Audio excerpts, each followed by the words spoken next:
পুরো দুনিয়াটাকে আলো দেয়া সূর্যটাও হারিয়ে যায় সময়ের ব্যবধানে অন্ধকারে।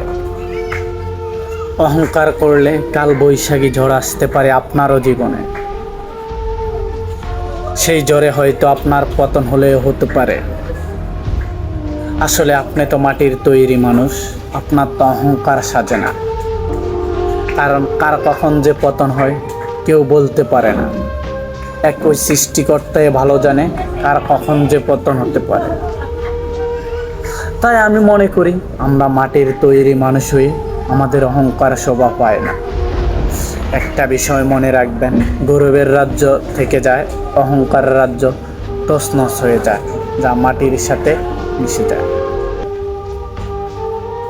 আসলে আপনি সূর্যটার দিকে তাকালে বুঝতে পারবেন যে সূর্যটা এক সময় পুরো দুনিয়াটাকে আলো দেয়, কিন্তু সময়ের ব্যবধানে সেও অন্ধকারে হারিয়ে যায়। তাই আপনি যে বিষয় নিয়ে অহংকার করতেছেন, ওই সৃষ্টিকর্তা সেম আপনাকে আবার সব নিঃস্ব করে ধুলের সাথে মিশিয়ে দিতে পারে। তাই মাটির তৈরি মানুষ হয়ে আপনার অহংকার সাজে না। সূর্যের দিকে তাকালে আপনি সব বুঝতে পারবেন আমি মনে করি।